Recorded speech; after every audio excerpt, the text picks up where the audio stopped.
الشيطان الرجيم بسم الله الرحمن الرحيم إن الله مع الصابرين إنما يوفى الصابرون أجرهم بغير حساب صدق الله العظيم. میرے دوستوں بزرگوں، اللہ تبارک و تعالیٰ کا بڑا فضل ہے، بڑا کرم ہے کہ اس نے ہمیں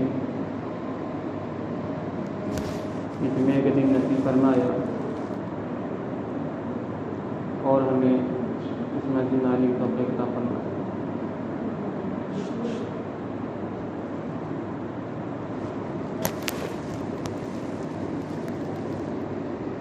کہ جمعے کے دن جو ہے سارے دنوں کا سردار ہے، اور ان جمعے کے دن ایک گھڑی ایسی ہے کہ اللہ کی اس میں یہ دعا بندہ مانگتا ہے سیدھا عرش الہی تک پہنچتی ہے، یعنی قبول ہوتی ہے. اور اس جمعے کے دن سے دنیا کے اندر جتنی مخلوقات ہیں ساری مخلوقات اس جمعے کے دن سے ڈرتی ہیں، کیونکہ اسی دن جو ہے قیامت آئے گی. میرے سامنے ہے نا، جب بات پوری ہو جائے تو اپنی کی جگہ پہ بیٹھ جانا.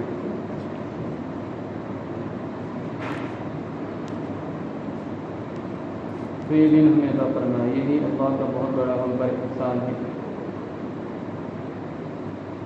اللہ تبارک و تعالیٰ نے ہمیں اس دنیا میں بھیجا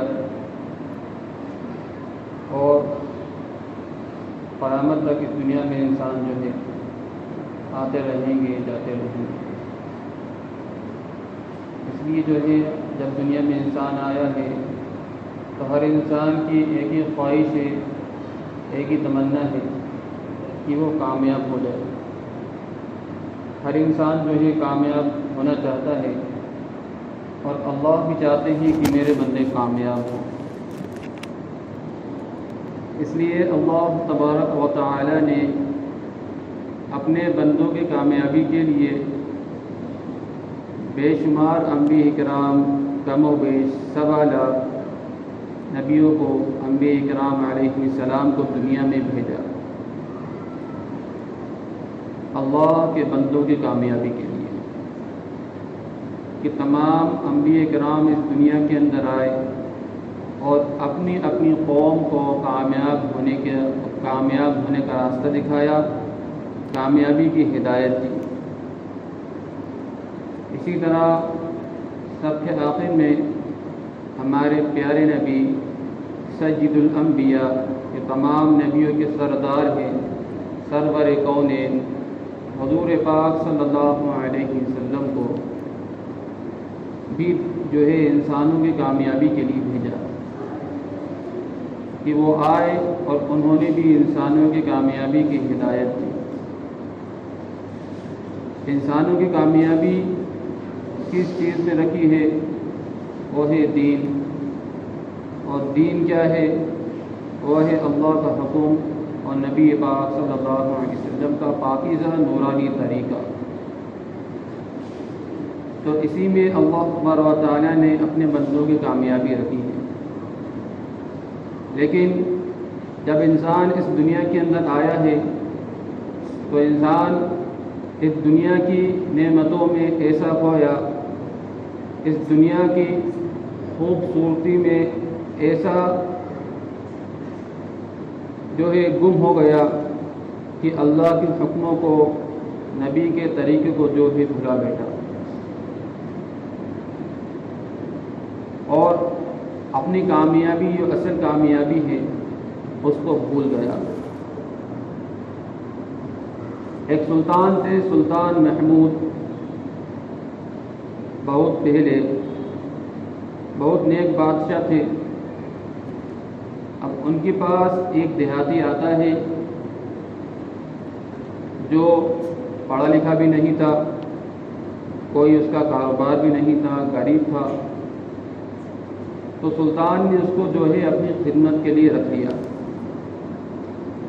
اس دیہاتی نے، نام اس کا فیاض تھا، اس دیہاتی نے ایسی بادشاہ کی ایسی خدمت کی کہ بادشاہ نے اس کو اپنے قریبوں میں، اپنے چہتوں میں شامل کر لیا۔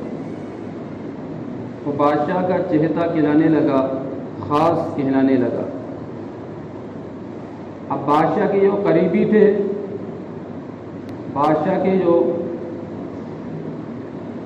قریبی تھے، انہوں نے یہ دیکھا کہ ہمارے پاس مال ہے، ہمارے پاس مرتبہ ہے، ہمارے پاس شہرت ہے، ہم پڑھے لکھے ہیں، تعلیم یافتہ ہیں، پھر بھی بادشاہ نے ہمیں چھوڑ کر اس معمولی دیہاتی کو اتنا چہتا کیوں بنایا، اتنا قریبی کیوں کرا؟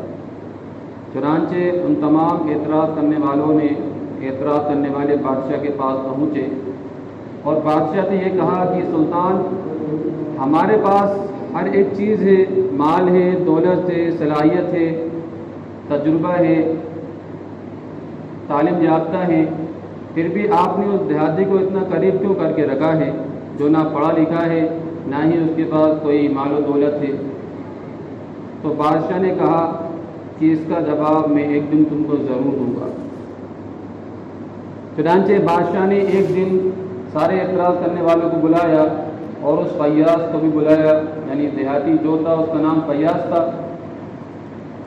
اب جب سب کو بلایا تو بادشاہ نے جو ہے بہت کڑوا پھل منگایا اور اس کا جو ہے ایک کاش بنا کے کھانے کی قسم ہے یا ایک تشتری ہے، اس میں لا کے جو ہے ان تمام اعتراض کرنے والوں کے سامنے پیش کر دیا اور اس فیاض کے سامنے بھی پیش کر دیا۔ جب ان تمام لوگوں نے جو اعتراض کرنے والے تھے انہوں نے اس پھل کو کھایا تو انہیں پھل بہت کڑوا لگا۔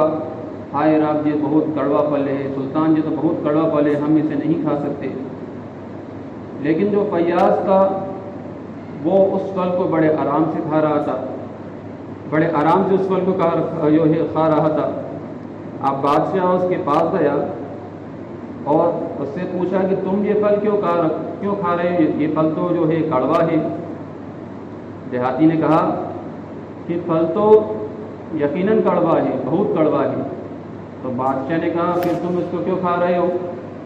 تو دیہاتی کہنے لگا کہ جس بادشاہ نے مجھے زندگی بھر ہمیشہ میٹھے پھل کھلاتا رہا، جو بادشاہ مجھے زندگی بھر میٹھا پھل کھلاتے رہا، اچھی اچھی نعمتوں سے نوازتا رہا، آج اگر کڑوی چیز مل بھی جائے تو میں اس کو منع کیسے کروں؟ میں اس کو کیسے منع کروں؟ اس کو کیسے جو ہے ریجیکٹ کروں، رد کروں؟ بادشاہ کو اس کی ادا پسند آئی اور تمام اعتراض کرنے والوں نے دیکھا تو جس طریقے سے اس دیہاتی نے بادشاہ کے سامنے اس طریقے سے پیش آیا، اب ذرا سوچیں کہ جس اللہ نے ہم سب کو، ہر انسان کو اتنی نعمتوں سے نوازا، اتنی نعمتوں سے نوازتا رہا، کھانے پینے کے اعتبار سے، لباس کے اعتبار سے، مکانات کے اعتبار سے، ہر چیز کے اعتبار سے، اگر اس نے کسی آزمائش میں ڈال بھی دیا، کسی حالات میں ڈال بھی دیا، کسی مصیبت میں ڈال بھی دیا تو شکوہ کیوں کرے؟ شکوہ کس چیز کا کرے؟ بادشاہ نے پھر سوچا کہ جو اعتراض کر رہی ہیں ان کے سامنے کوئی ایک ہیلا بنائے جس سے ان کے اعتراض جو ہے ختم ہو جائے۔ چنانچہ بادشاہ نے سب کو اپنے سامنے پیش کیا، سارے اعتراض کرنے والوں کو، اور ان سے کہا کہ آج میں تم سب کا جو ہے تمہارے عقل کا امتحان لینا چاہتا ہوں، آئی کیو لیول تمہارا دیکھنا چاہتا ہوں کہ کون کتنا عقل مند ہے۔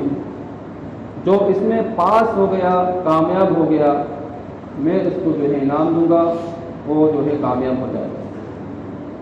چنانچہ بادشاہ نے کیا کرا، ایک بہت قیمتی ہیرا جو ہے سب کے سامنے لے کے آیا اور ساتھ میں ہتھوڑی بھی دی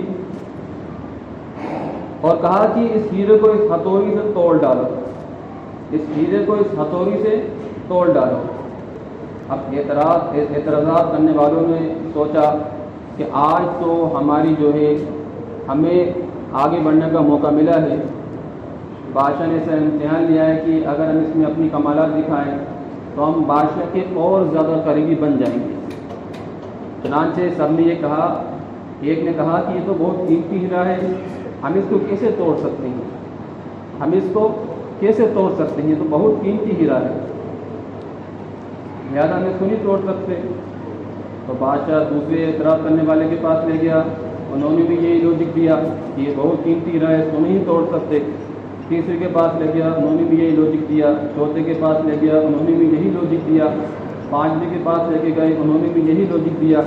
جب اس دیہاتی فیاض کے پاس لے کے گئے تو اس نے ہتھوڑا لیا اور اس قیمتی ہیرے کو توڑ دیا، اور قیمتی ہیرے کو توڑ دیا.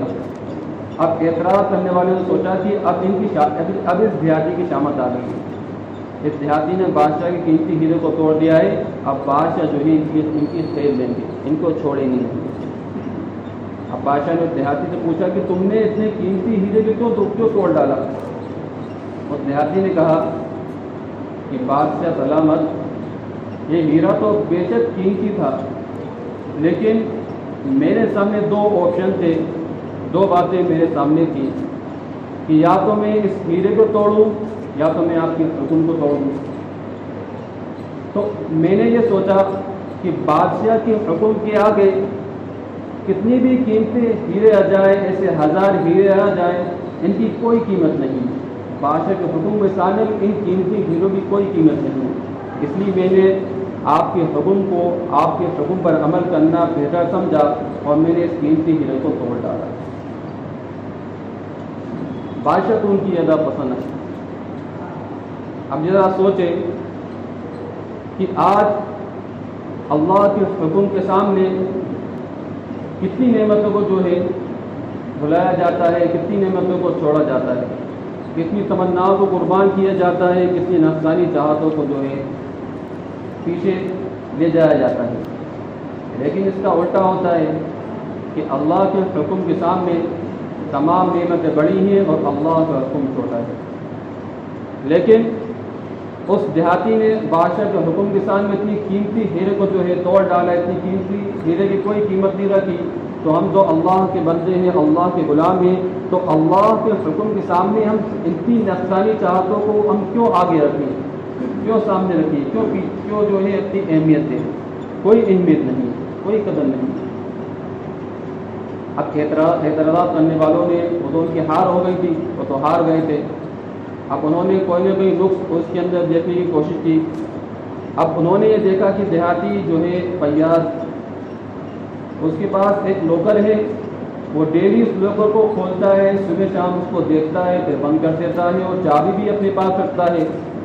اب ان اعتراضات کرنے والوں کو اس کا ایک موقع اور ملا، یعنی ایک موقع اور ملا ہے اس دیہاتی کو بادشاہ کی نظروں میں پیچھے ہٹانے کا، ذلیل کرنے کا اور اس سے چھٹکارا پانے کا. چنانچہ بادشاہ کے پاس گئے اور بادشاہ سے کہا کہ بادشاہ کہ آپ کا جو یہ خادم ہے، جو دیہاتی ہے، یہ لوکر میں ڈیلی کچھ نہ کچھ دیکھتا ہے اور اس کو بند کر دیتا ہے، اور چابی بھی اپنے پاس رکھتا ہے. ضرور اس نے آپ کے خزانے کو اس میں چھپا رکھا ہے، یہاں سے چوری کر کے لے گیا ہے، اور یہ سوچنا جو ہے کچھ دلی سے بار بار دیکھتا ہے. اب بادشاہ نے دیہاتی کو بلایا، اس سے پوچھا کیا تمہارے پاس لوکر ہے؟ دیہاتی نے کہا جی. کیا تمہارے پاس جو ہے تم ڈیلی اس میں صبح شام دیکھتے ہو؟ دیہاتی نے کہا جی. اور کیا تمہارے پاس اس کی چابی ہے؟ دیہاتی نے کہا جی ہمارے پاس اس کی چابی ہے. بادشاہ نے کہا کہ مجھے وہ چابی دو، اور ایک شخص سے کہا کہ جاؤ یہ چابی لے جاؤ اور اس لوکر میں جو بھی رکھا ہے اس کو لے کر آ جاؤ. چنانچہ وہ شخص گیا اس لوکر کے پاس، اور یہ دیہاتی تھا، وہ تو بڑے اطمینان سے کھڑا تھا، نو ٹینشن. اور جو اعتراضات کرنے والے تھے وہ تو خوش ہو رہے تھے کہ آج اس کا جو ہے راز کھل جائے گا، آج یہ پکڑا جائے گا، آج اس کو بالکل نہیں بخشا جائے گا. چنانچہ کیا ہوتا ہے، وہ جاتا ہے اور لوکر کھولتا ہے، تو دیکھا ہے کہ اس میں دیکھتا ہے کہ اس میں پرانا لباس پڑا ہوا ہے اور پرانے جوتے اس میں پڑے ہوئے ہیں. اب وہ شخص یہ سوچتا ہے کہ یہ دیہاتی پرانی چیزوں کو دیکھتا ہے. چنانچہ وہ پرانے کپڑے کو، پرانے جوتوں کو بادشاہ کی سلامت کے بعد لے کے آتا ہے. بادشاہ بھی دیکھ کے حیران ہوتا ہے اور دیہاتی سے پوچھتا ہے کہ تم ان چیزوں کو دیکھتے ہو، اس میں ایسے کیا رکھا ہے جو تم اس میں دیکھ رہے ہو؟ تو دیہاتی کہتا ہے کہ بادشاہ سلامت، جب میں آپ کے پاس پہلی مرتبہ آیا تھا، پہلی بار آیا تھا، تو میں انہی لباس میں تھا. ایک کرتا پہنا تھا، ایک لنگی پہنا تھا اور ایک جوتے تھے، ان لباس میں تھا. تو جب بھی میں اپنے لوکر کھول کے دیکھتا ہوں تو میں اپنے نفس کو یہ سمجھاتا ہوں کہ اے نفس، جس بادشاہ نے تمہیں اتنی ساری نعمتوں سے نوازا ہے، لیکن حقیقت میں تمہاری اصل اوقات تو یہ تھی. حقیقت میں تم یہ تھے، تم خوش نہیں تھے، تم حقیقت میں ایسے تھے. علماء فرماتے ہیں کہ اللہ نے اتنی ساری نعمتوں سے نوازا، انسان اپنے نفس کا محاسبہ کرے کہ تم حقیقت میں کچھ نہیں تھے، گوشت کے لوتڑ تھے، ہڈی کے ڈھانچے تھے. آج جو اتنا اترا رہے ہو، اتنی نعمتوں میں، اتنی خواہشاتوں میں، اتنا جو ہے اکڑ ہے، اتنا جو ہے جگر ہے، جگر ہے، یہ کس کے دیا ہوا ہے؟ یہ کس کا کیا ہوا ہے؟ یہ ایک اللہ کا کیا ہوا ہے. تمہارا کچھ بھی نہیں ہے، تمہارا کچھ بھی نہیں ہے. حضرت ابو درداء رضی اللہ عنہ فرماتے ہیں کہ تم خوشی اور مسرت کے موقع پر اللہ کو یاد کرو، اللہ کا ذکر کرو. اللہ تبارک و تعالیٰ جب تمہارے اندر، جب تم حالات کے شکار ہوگے، کسی مصیبت میں پھنسے ہوگے، تو اللہ تمہیں اس وقت یاد کریں گے، اللہ تمہیں اس وقت یاد کریں گے. تو آج اس واقعہ سے ایک سبق یہ ہے کہ اللہ کی نعمتوں کا، اللہ کی دی ہوئی نعمتوں کا شکر ادا کرنا ہے. شکر ادا کرنے کا مطلب یہ نہیں ہے کہ زبان سے کہہ دیا الحمدللہ اور ساری نمازیں بول، تو کیا ہے؟ استغفر اللہ. تو اللہ کا شکر ادا کرنے کا مطلب یہ ہے کہ اللہ کے حکموں کو پورا کرنا، جو احکام ہمارے نبی نے ہم تک پہنچائے ہیں اس کو پورا کرنا. یہ ہے اللہ کی نعمتوں کا شکر ادا کرنا، اللہ کی نعمتوں کا شکر ادا کرنا. ورنہ اگر ہم اللہ کو آج بھلا بیٹھے ہیں، اللہ کے حکم کو چھوڑ رہے ہیں، تو جس دن حالات کے شکار ہوں گے تو اس دن اللہ کی مدد ہمارے ساتھ نہیں ہوگی. وہ عطا کرے تو شکر اس کا، وہ نہ دے تو کوئی ملال نہیں. وہ عطا کرے تو شکر اس کا، وہ نہ دے تو کوئی ملال نہیں. میرے رب کا فیصلہ کمال ہے، میرے رب کا فیصلہ کمال ہے، ان فیصلوں میں کوئی سوال نہیں. اللہ تعالی ہمیں کہنے سننے زیادہ عمل کی توفیق عطا فرمائے. جن حضراتوں نے سنتیں نہیں ادا کی ہیں وہ اپنی سنتیں مکمل کریں. الحمد للہ.